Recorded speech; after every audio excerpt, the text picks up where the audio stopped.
할렐루야. 오늘 저희들 함께 읽으신 사도행전 16장 1절에서 10절의 말씀을 가지고 사도행전 강의 58번째 시간 바울의 하나님의 뜻 인정하기라는 제목으로 함께 은혜를 나누겠습니다. 우리가 2021년 이제 시작한 지 4주째가 됩니다. 시작이라고 하는 단어가 늘 새해 시작되어지면서 많이 등장합니다. 우리가 한 살 더 먹으면서 새로운 삶, 또 학생들은 새로운 학기, 새로운 꿈, 새로운 계획들 많이 있지요. 여러분들이 이 시작, 우리가 이런 지금 한참 진행이 되어 있는 시작이라고 하는 단어, 가장 어울리는 단어가 꼭 짝이 되어질 단어가 무엇이라고 생각되십니까? 우리가 시작이라는 것을 할 때 우리에게 능력과 어떤 자본들, 또 기술들, 여건들, 환경들, 주변 사람의 지지, 이런 것들 굉장히 중요하다고 생각이 되어지겠지만 실은 정말로 시작함에 있어서 중요한 것은 목표와 목적이 잘 설정되어져 있어야 된다는 겁니다. 시작할 때는 목적이 설정되어진 상태에서 시작이 되는 거예요. 가다 보니, 하다 보니 무엇을 이루는 것은 올바른 모습이 될 수가 없습니다. 만일 목표와 목적이 잘못 설정되어진 상태에서 우리가 노력에 열심을 다한다면 실은 그 노력으로 이룬 것이 득이 되어지기보다 해가 되어질 수 있다는 것 또한 우리는 마음에 늘 명심해야 될 내용이라고 저는 생각을 합니다. 우리가 하나님의 사람, 우리가 우리를 그렇게 부르죠. 우리는 하나님의 사람입니다. 그럼 하나님의 사람은 도대체 어떤 성격을 가진 사람입니까? 하나님의 사람은 삶의 목표와 목적이 내가 정하는 것이 아니라 하나님께서 정해주는 사람입니다. 하나님께서 정해주신 목표와 목적을 따라서 살아가는 사람이라고 인정하는 것이 하나님의 사람입니다. 내 마음대로 내가 목표를 설정하고 목적을 가지고 살아가는 삶을 이제 다 내어 던지고 더 이상 그러한 삶을 허용되어지지 않는 삶이 하나님의 사람의 모습입니다. 과연 이 모습이 기뻐할 만한 모습인가? 저는 당연히 기뻐해야 될 모습이라고 저는 생각을 합니다. 그 이유는 하나님의 목적과 목표, 우리에게 주신 이유가 뭐냐? 우리를 사랑하셔서 주신 것이고 그 목표와 목적이 이루어지는 그것은 참 귀한 열매들, 결실들, 아름다운 일들이 일어나고 그 가운데 우리가 큰 보람을 느낄 수 있도록 하나님께서 우리에게 배려해 주신 거기 때문입니다. 내가 가진 목적과 내가 가진 목표와 하나님께서 주신 것과 이렇게 비교할 수 있다면 실은 비교 자체가 되지 않죠. 내가 가진 목적은 아무것도 아닙니다. 기꺼이 내어 던져야죠. 하나님께서 주신 목적과 목표를 따라가는 것, 그리고 그것을 통하여서 하나님께서 우리에게 주고자 하시는 수많은 축복을 누리는 것은 우리가 하나님 사람이 되어져서 우리가 당연히 누려야 될 참 능력이고 특권입니다. 우리가 이러한 것을 분명히 마음에 새기고 시작해야 되고 그 시작함에 목표를 향하여서 나아가고 그것을 통하여서 하나님께 영광을 돌리는 삶을 살아야 되는 것이 성도의 마땅한 모습입니다. 오늘 읽은 사도행전 16장, 이제부터 16장은 바울의 제2차 전도 여행이 시작되어지는 장입니다. 바울이 이제 3차까지 전도 여행을 하고 마지막에 로마를 향하는 이제 여행길을 나서는 것이 이제 사도행전 뒤쪽으로 계속 이어지는 이야기인데, 그 중에 오늘 읽었던 사도행전 16장 1절에서 10절은 두 번째 전도 여행의 하나님의 뜻이 무엇인가? 두 번째 전도 여행을 통하여서 하나님께서 바울에게 무엇을 원하시는가를 깨닫는, 바울이 하나님의 뜻을 인정하는 아주 긴 여정의 이야기를 적고 있습니다. 바울 같은 인물이 하나님의 뜻 따라서 쫓아가고 깨닫고 그것을 이루어가는 것 참 쉬운 일인 것처럼 보이는데 오늘 이 사도행전 16장 1절 10절은 그렇게 만만하고 녹록하지 않았던 일이라는 것을 우리에게 보여줍니다.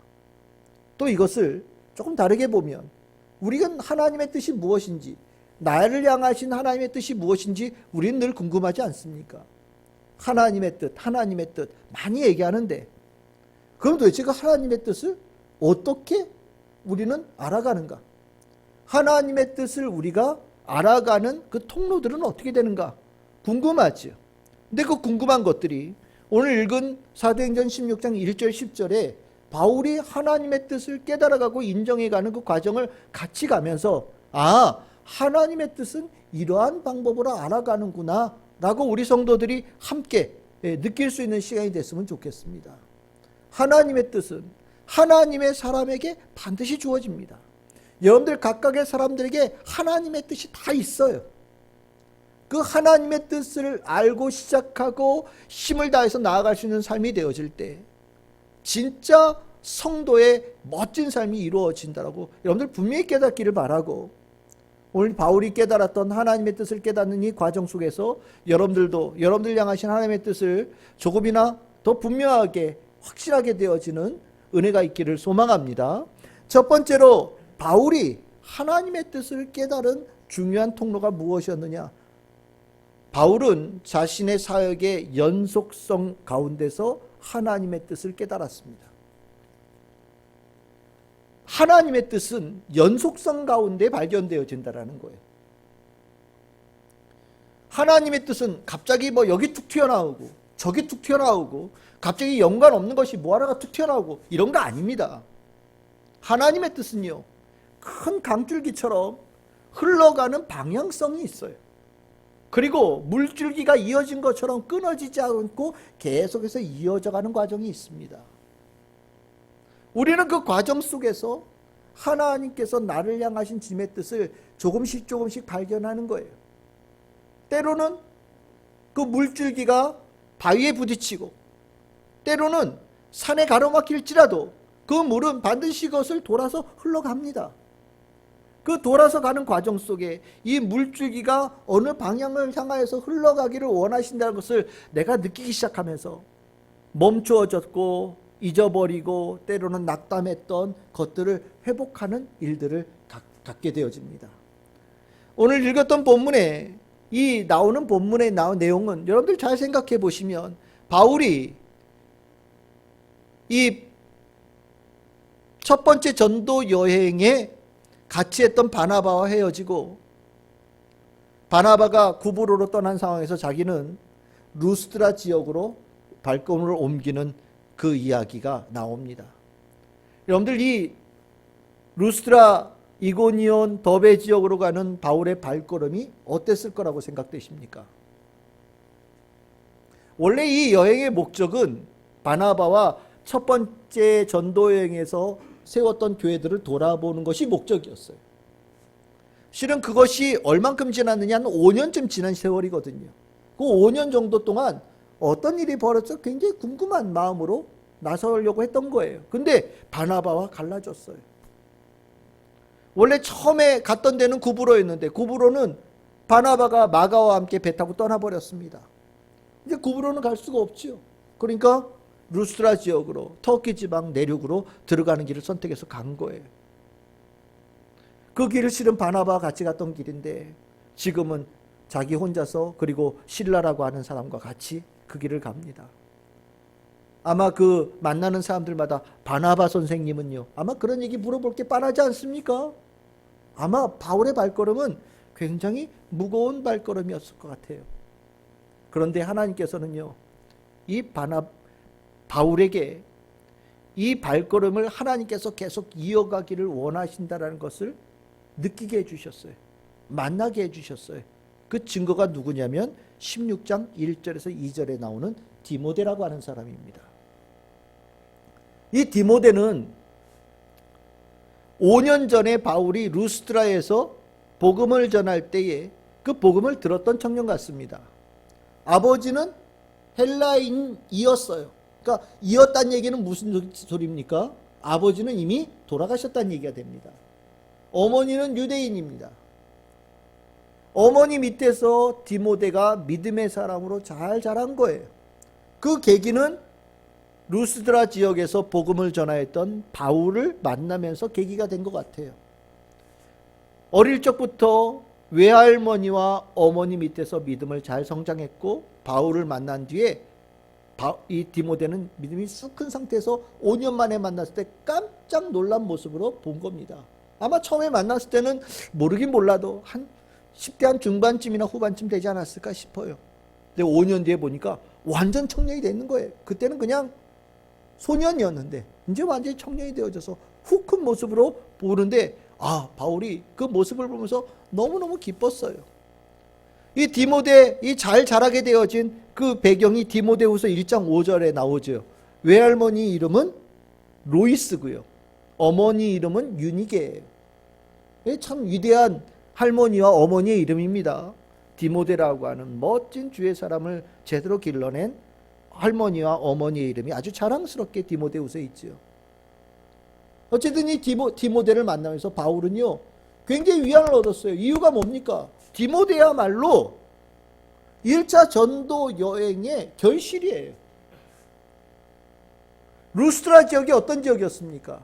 기억나십니까? 루스트라 지역에 회당이 없었어요.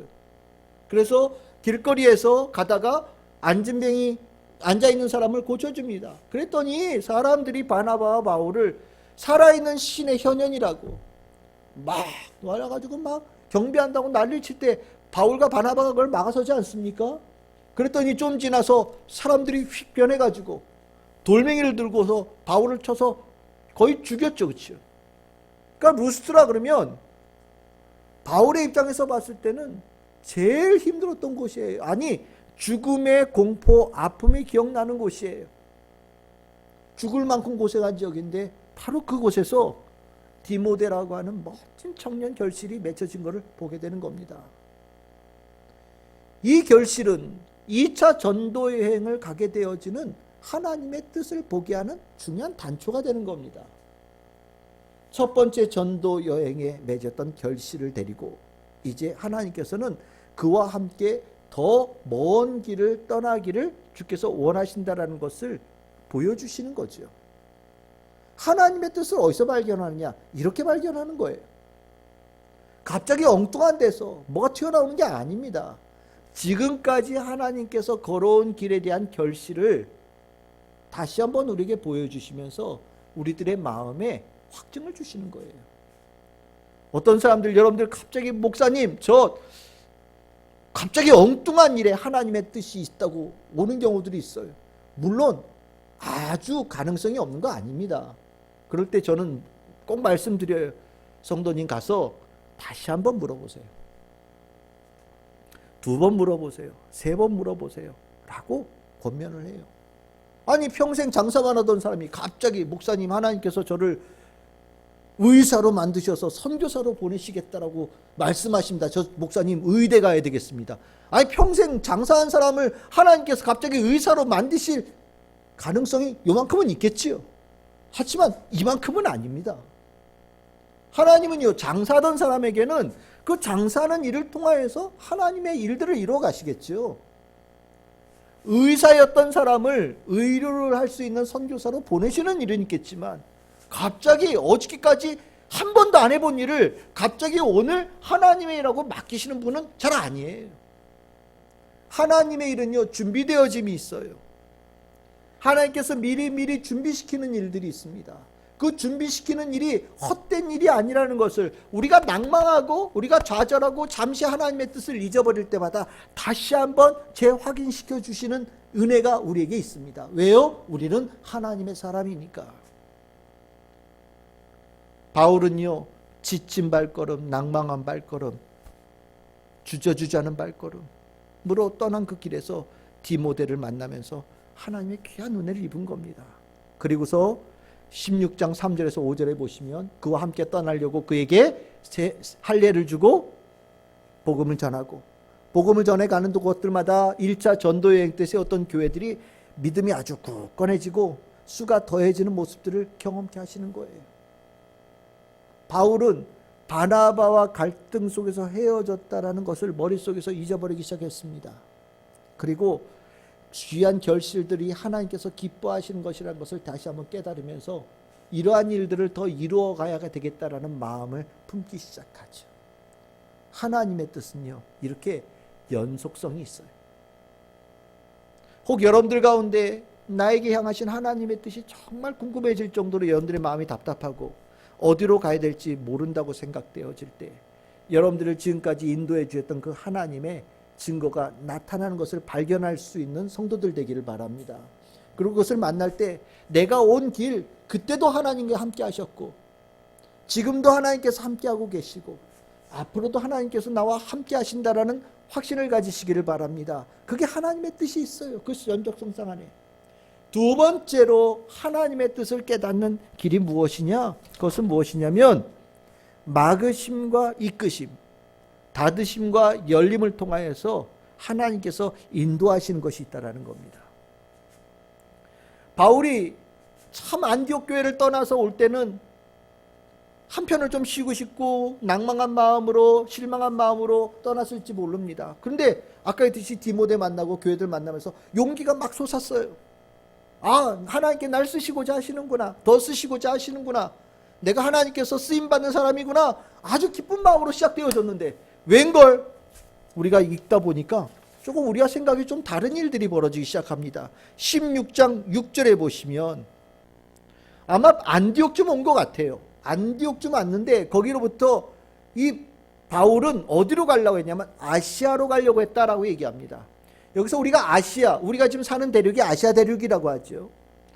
이 아시아 대륙은 여기에 나와 있는 아시아와 좀 다른 거죠. 원래 이제 아시아 그러면 터키 지방의 서쪽에 지중해와 붙은 지역을 아시아 지역이라고 했어요. 그러니까 우리로 따지면 뭐 충청도, 경상도 이런 거라고 생각하시면 됩니다.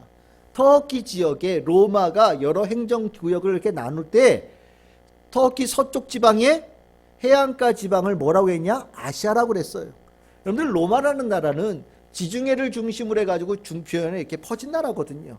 그러니까 대도시가 어디에 있겠습니까? 다 해안가에 있어요. 해안가가 이들에게 지중해는요 앞마당이에요. 왔다 갔다 하는 교통로고 앞마당 같은 곳이에요. 그래서 다 대도시가 해안가에 있어요. 바울은 대도시를 중심으로 해서 복음 전하는 것을 좋아했던 사람입니다. 그러니까 용기를 가지고 나니까 어디를 선택했느냐?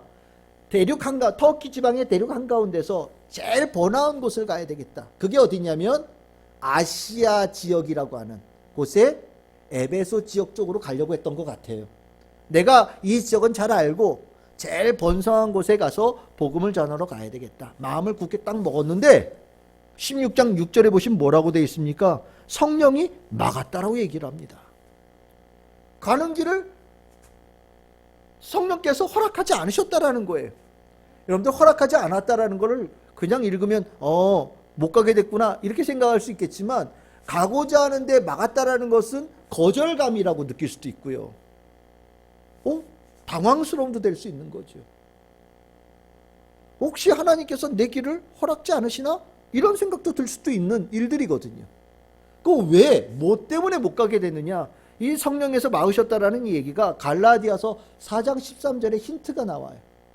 갈라디아서는 나중에 바울이 갈라디아 지역에 세운 교회들에게 보낸 편지인데 거기에 뭐라고 되어 있냐면 내가 처음에 육체의 약함으로 말미암아 너에게 복음 전한 것을 너희가 아는 바라 이렇게 얘기합니다. 이게 무슨 소리냐? 원래 바울이 갈라디아 지역으로 갈 마음이 1도 없었어요. 전혀 마음이 없었어요. 자기는 아시아 지역으로 가서 복음을 전하려고 했는데 병이 들었던 것 같아요. 바울이.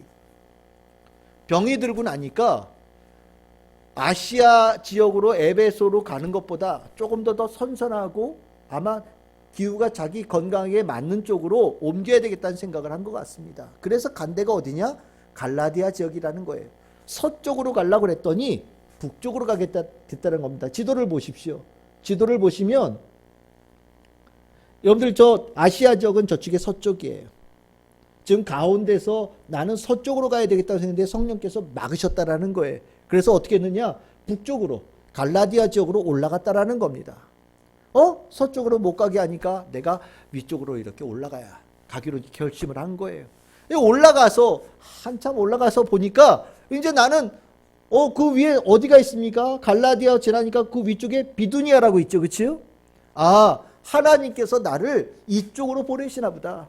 서쪽으로 가려고 하는 것을 막으신다 보니까 북쪽으로 가서 복음을 전하라는 뜻인가 보다. 그래서 쭉 올라가다가 중간쯤에서 내가 비두니아 지역으로 가겠습니다라고 결심을 했어요.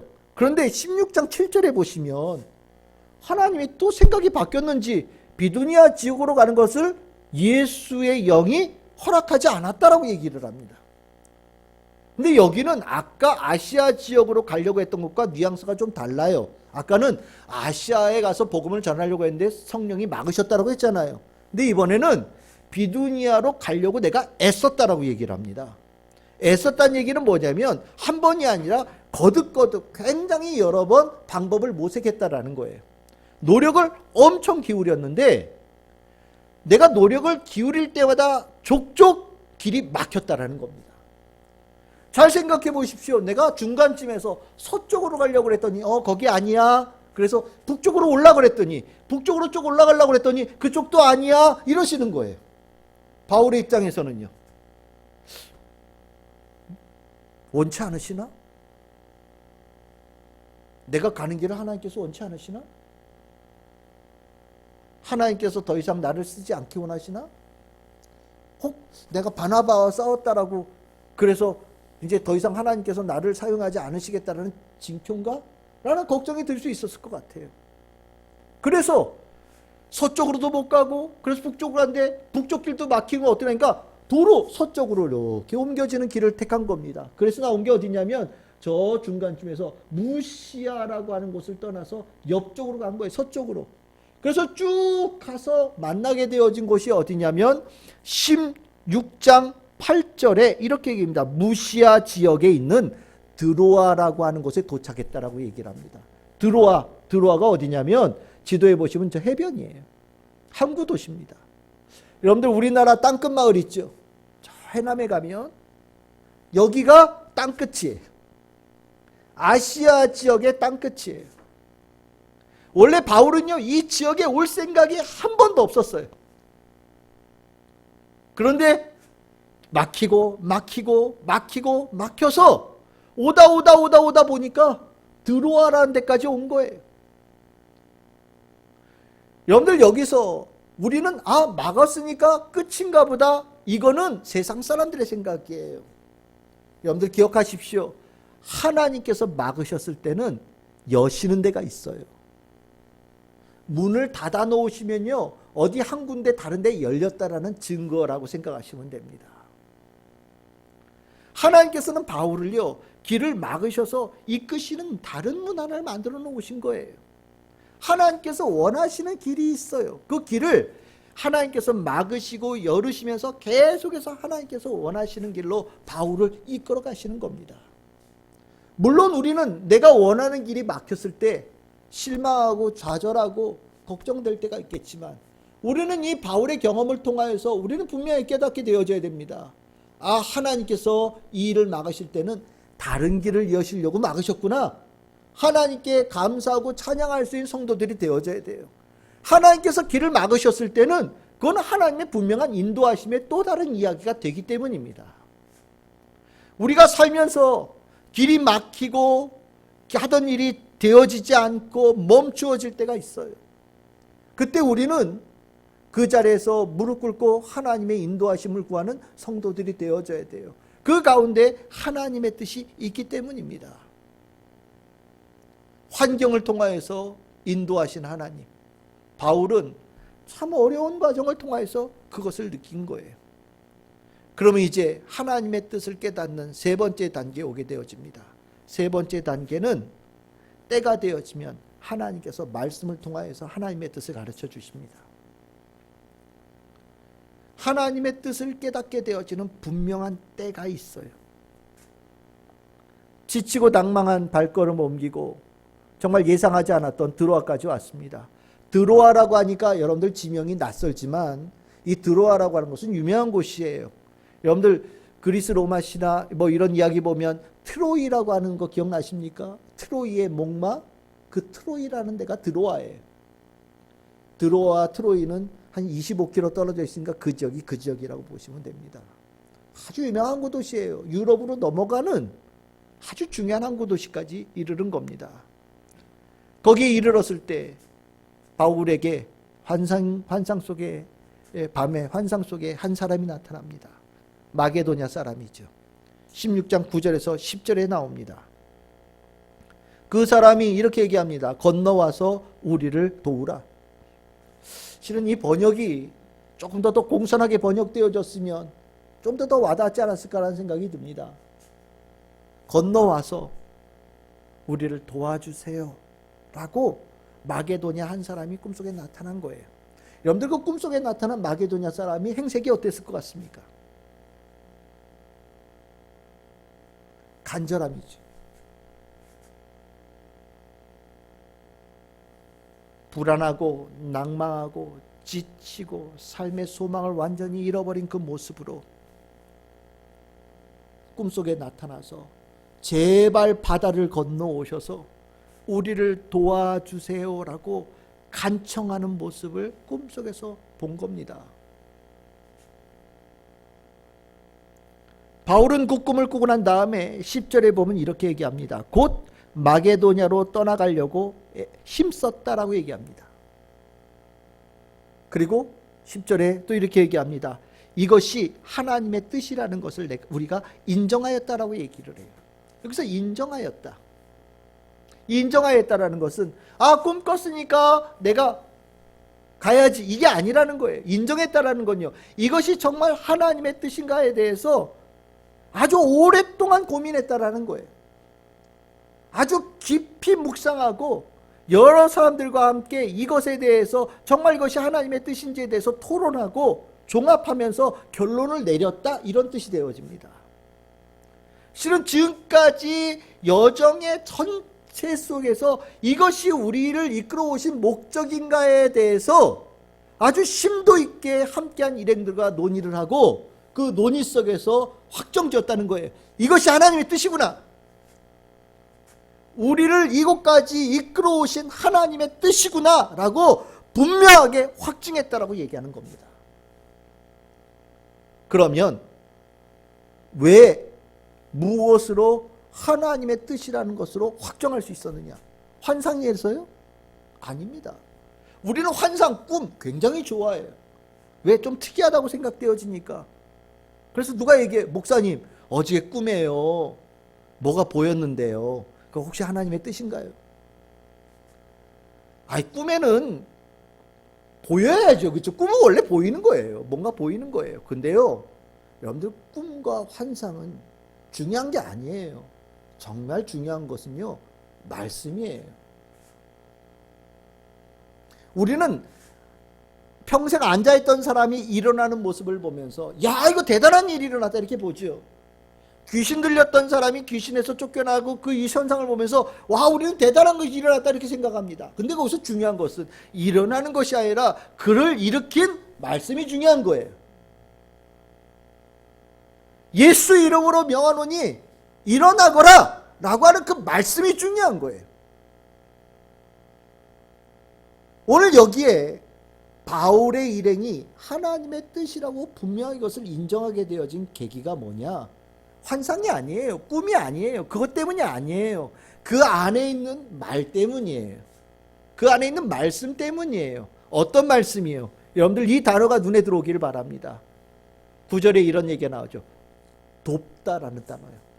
와서 도우라 라고 하는 이 단어예요. 도와주세요 라고 하는 이 단어예요.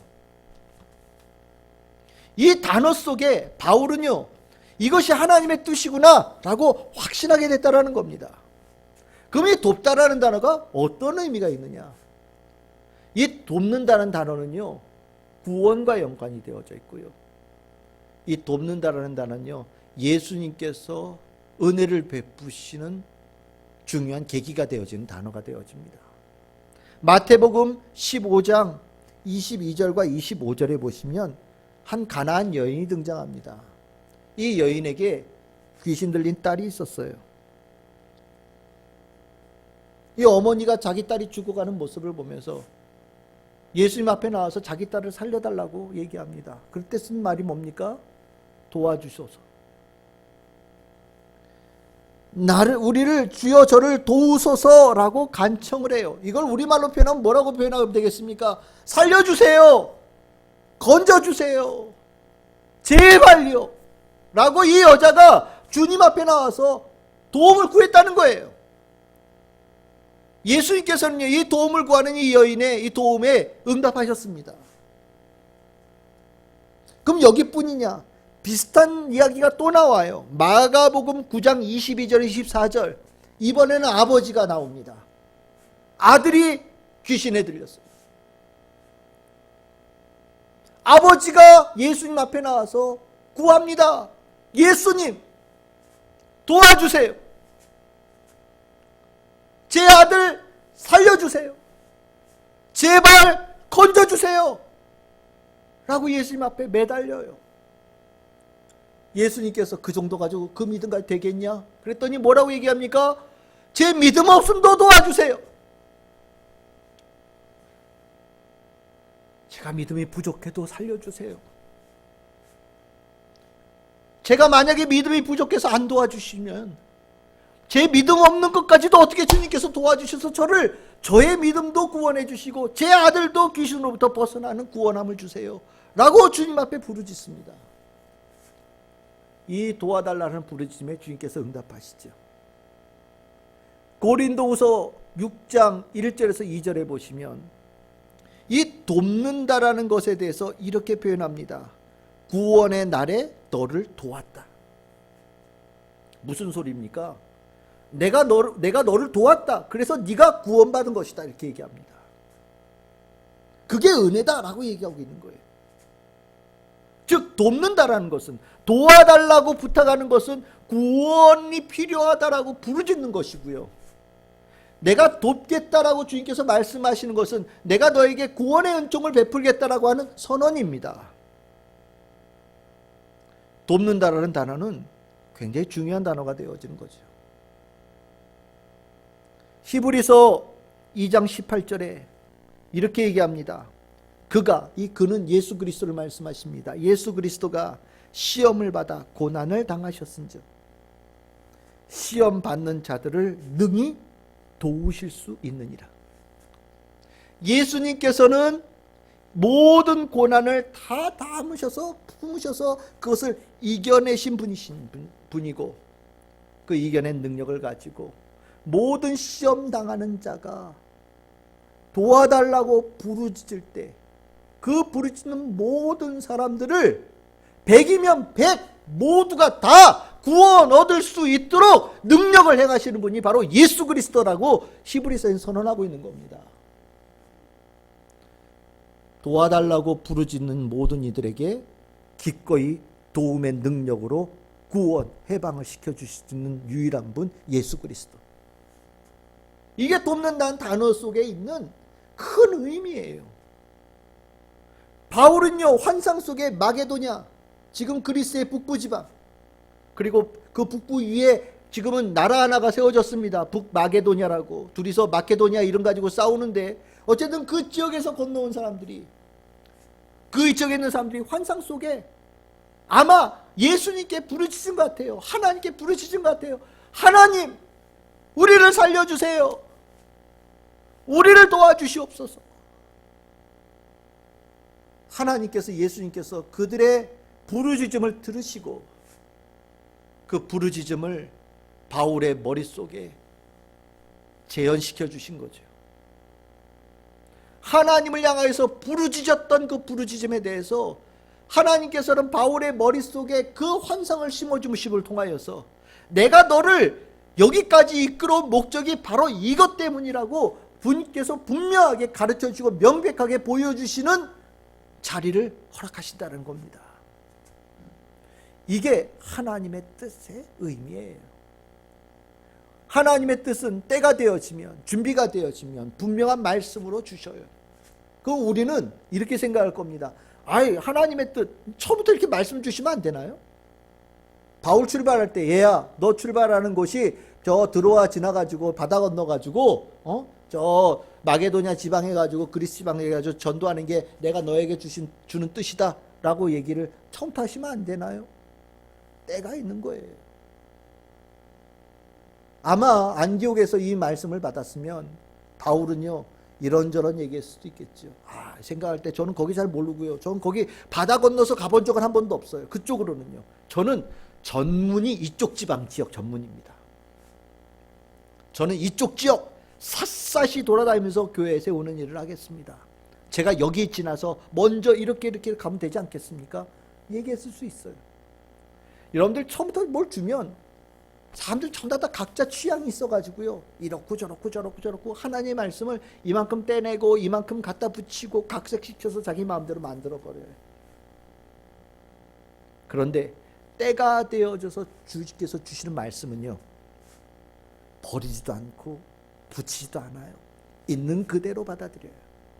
주님께서는 우리가 그 말씀으로 모든 것을 이해하고 모든 것을 엮을 수 있고 모든 것을 하나 되게 만들 수 있고 그대로 순종할 수 있는 때가 되어질 때 지금까지 이끌어왔던 길, 지금까지 막아서고 멈추게 하고 돌아서게 하고 열어서 이끌었던 모든 것의 의미가 바로 여기 있다는 것을 깨닫게 되어지는 말씀을 주셔요. 그리고 그 말씀 속에서 우리는 나를 향하신, 우리를 향하신 하나님의 뜻이 무엇인지를 분명하게 깨닫고 즉시 곧 순종하여서 힘써서 떠나고 따라갈 수 있는 자가 되어지는 성도가 되어질 수 있는 거죠.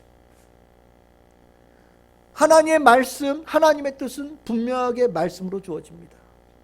그게 내 귀에 들리는 환상이나 환청이 아니어도 상관없어요. 내가 읽는 말씀을 통하여서 내 삶의 모든 것을 하나로 묶을 수 있는 하나의 단어, 하나의 말씀이 내 삶에 딱 들어옵니다. 이것 때문이었구나. 그리고 내가 앞으로 가야 될 길도 이것이구나. 우리가 하나님의 뜻 그거 어떻게 받는 거예요? 어떻게 아는 거예요? 수없는 성도들이 질문을 합니다.